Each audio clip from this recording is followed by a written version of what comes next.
हम great empires के बारे में हमेशा टेक्स्ट बुक में पढ़ते हुए आए हैं, जैसे कि मुगल, मौर्यस एंड मराठास। बट एक डायनेस्टी के बारे में हमारे टेक्स्ट बुक में कम्प्लीटली इग्नोर किया है, the Ahom dynasty in Assam. ये किंग बर्मा से आए थे and they settle in the river Brahmaputra, जिसे हम आज असम के नाम से जाना जाता है। ये किंगडम 600 ईयर्स तक इसलिए सरवाइव कर पाया, not just because of the great power, बल्कि इनका administrative structure system is so systematic. इनके सिस्टम में प्रोवाइड करते हैं to keep a check on the king's power. King के पास 5 मिनिस्टर्स होते हैं एंड ये मिनिस्टर्स के पास पावर होती है to keep a check on king and to make sure करते हैं जो भी डिसीजन लेते हैं वो सही हो। इवन मिनिस्टर्स के पास इतनी पावर होती है कि वो किंग को भी हटा सकते हैं अगर उनको लगता है कि he is not doing the right job. Fact की बात ये है कि इस किंगडम ने 17 टाइम डिफीट किया था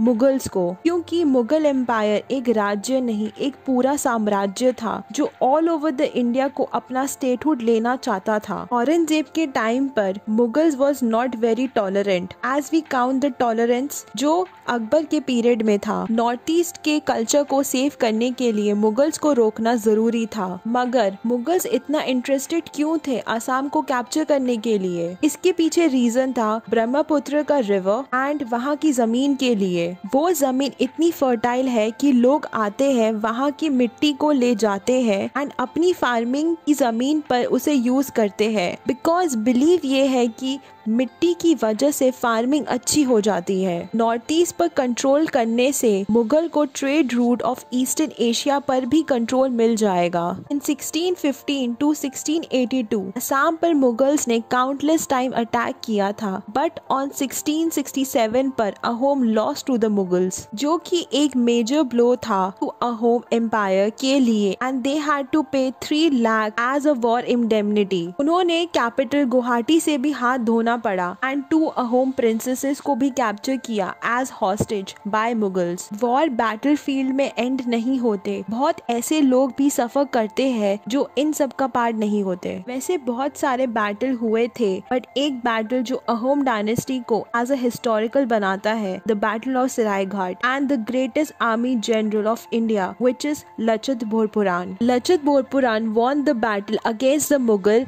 एंड गुवाहाटी को अहोम टेरिटरी के अंदर वापस इंक्लूड किया। उन्होंने इस जीत का कोई सेलिब्रेशन नहीं किया, बल्कि उन्होंने काउंटर अटैक की प्रिपरेशन स्टार्ट कर दिया, क्योंकि उन्हें पता था दैट मुगल इस हार का बदला वापस लेंगे, बिकॉज उस टाइम पे Mughals were like the big shark of the ocean and Lachit की प्रेडिक्शन सही हुई। Mughals came back with large army of 30,000 infantries, 50,000 of archers, 18,000 of Turkish cavalry, 5,000 of gunners and over 100,000 of cannons. ये बड़ी army को हराना it's next to impossible. Lachit बोरपुरान was very smart. He used the technique of art of war, क्योंकि geographical area ये एक सबसे बड़ा advantage था and Mughals को force करा to fight the battle in the river of Brahmaputra, because Mughal have the weakest link in army and for them terrain became their weapon. इस battle के दौरान लचित बोरपुरान बहुत बीमार हो गया, जिस वजह से अहोम की आर्मी का मोरल डाउन हो गया। इस हद तक डाउन हो गया कि एक टाइम पर आर्मी ने रिट्रीटिंग का सोचा, but Lachit was adamant about the commitment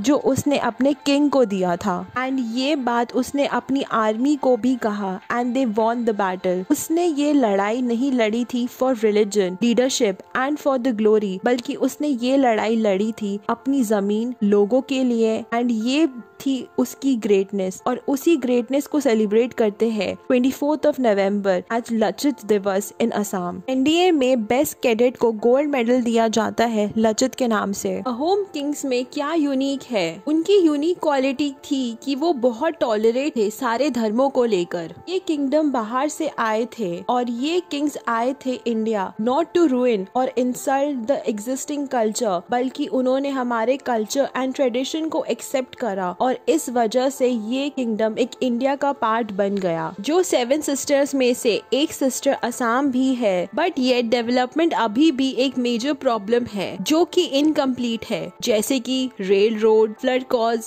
bridges etcetera, जो अभी भी कंप्लीट नहीं हुई है। बट इतना कुछ होने के बाद भी racism still exist in India and north east के लोग एक कांस्टेंट टारगेट होते हैं। दे कॉल्ड चिंकी, नेपाली, हाका noodles etcetera for so many times. कुछ टाइम पहले मणिपुर के एक स्टूडेंट को पासपोर्ट शो करना पड़ा to prove his nationality to enter in the Taj Mahal. चाहे ये एक मिस्टेक हो, बट कैसा लगेगा अपने ही देश के लोग क्वेश्चन करते हैं about your representation, where you have to prove your identity और having no identity to your own country. अगर आपको मेरा कंटेंट अच्छा लगा तो प्लीज लाइक करिए, कमेंट करके मुझे बताइए कि आपको मेरे कंटेंट कैसा लगा।